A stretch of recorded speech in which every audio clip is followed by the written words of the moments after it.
네, 11장입니다.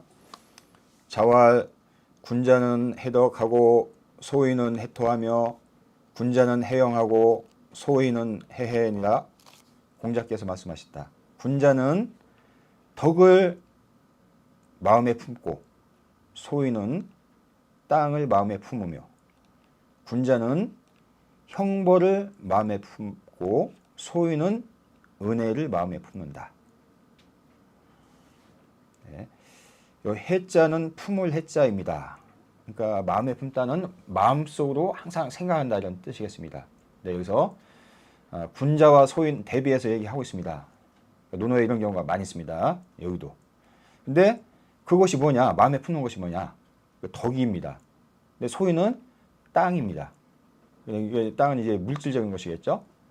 그다음에 이제 두 번째, 이제 군자는 형은 뭐냐면은 잘못을 하면 이 형을 줍니다. 형벌. 형을 마음에 품는다는 것은 내가 조금도 형벌을 받을 만한 이 나쁜 일을 않겠다 이런 의미가 있겠습니다.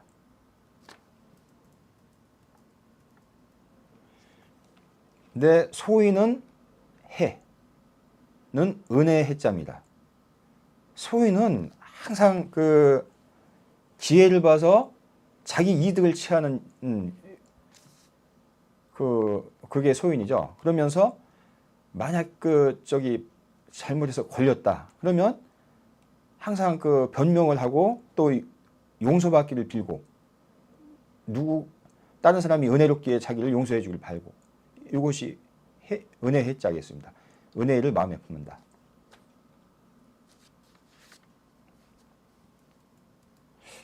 여기도 주자주석에서 이거 하나만 보겠습니다. 윤시왈 락선오 불악은 소이우이 군자여 구한무득은 소이우이 소인이니라.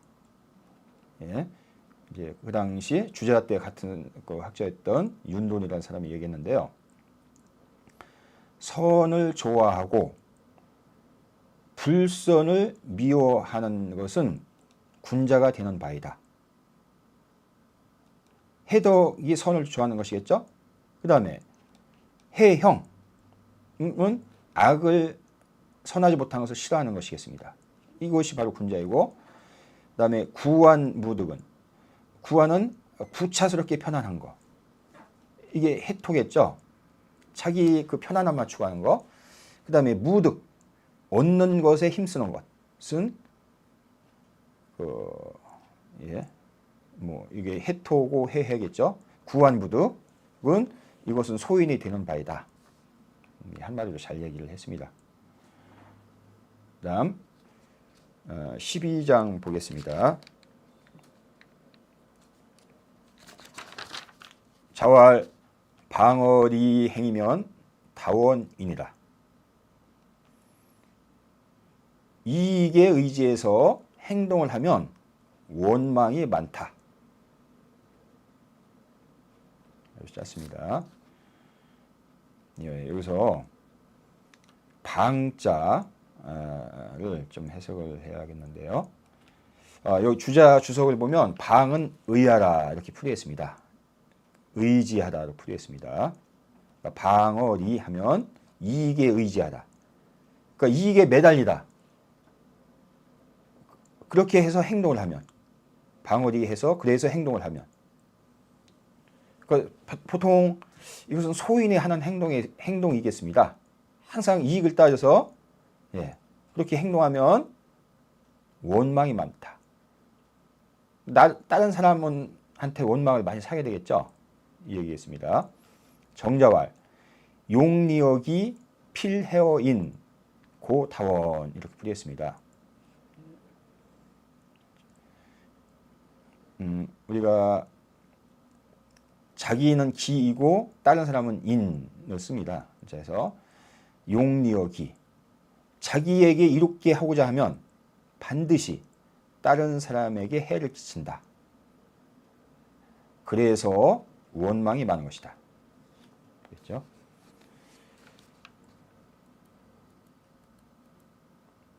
이거 하나만 보겠습니다. 그 맹자 고자편에 보면 이 천작과 인작이 나옵니다.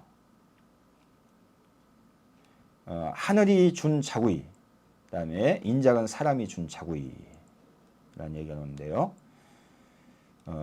인의 중신 락선 불고는 차 천작이라, 공경대부는 차 인작이라.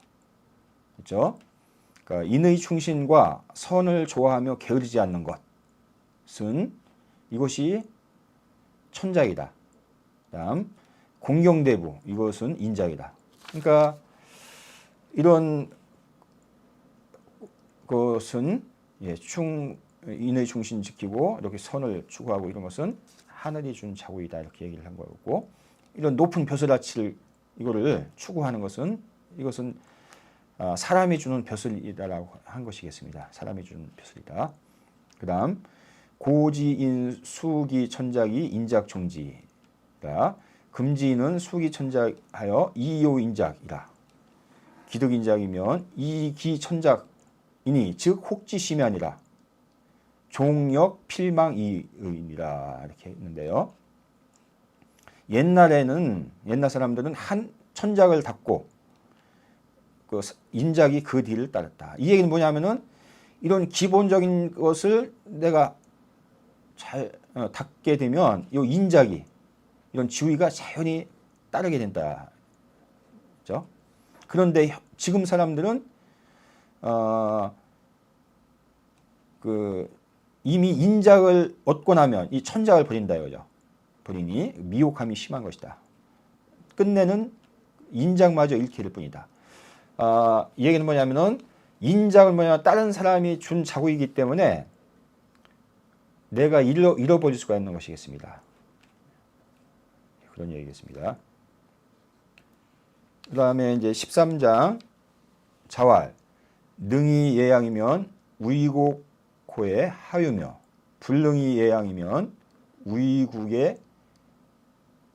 불능이 예양 우이국이면 요래하리오.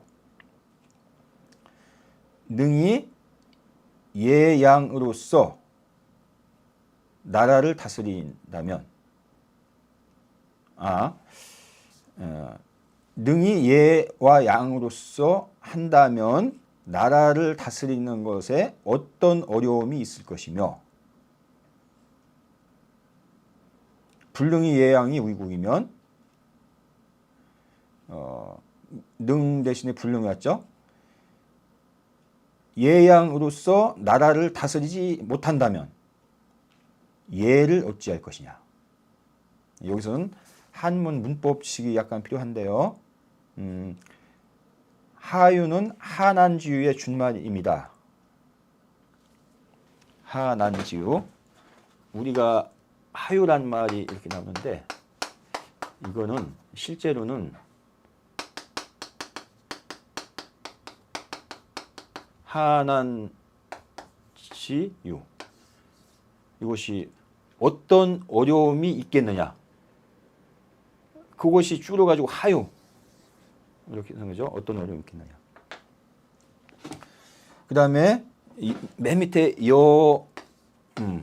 무엇 하. 이런 또 이거를 어찌할 것이냐. 이런 의미겠습니다. 무엇 하. 이것을 어찌할 것이냐. 여하가 어찌하다라는 의미입니다. A 여하.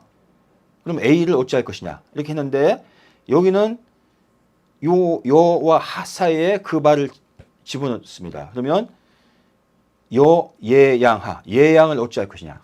이런 얘기겠죠.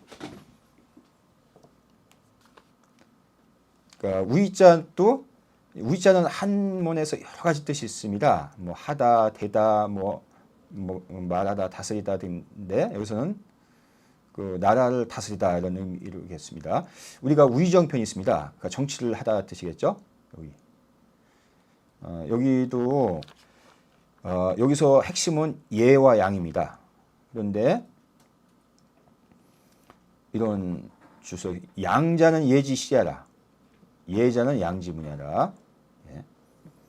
양이라는 것은 예의 실제이다. 이게 무슨 의미겠습니까? 우리가 항상 그 예를 중시합니다. 그런데 예가 겉으로 드러난 것이 양입니다. 양은 남한테 그 양보하는 것이겠습니다. 그러니까 여기서도 예와 양 이렇게 하는 것보다 예로서 양보한다면 이런 해석이 더 좋습니다. 능히 예로서 양보한다면 이런 식으로. 그 다음에 양은 뭐냐?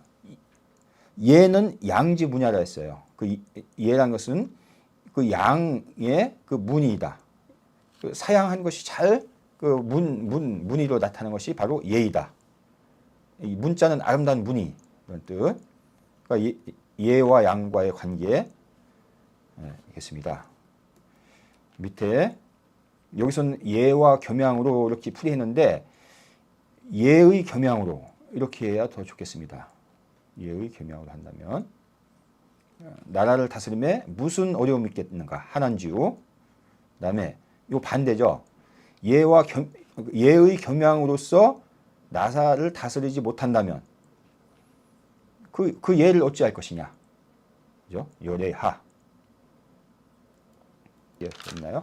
예, 그러면 오늘은 여기서 마치겠습니다. 예, 감사합니다.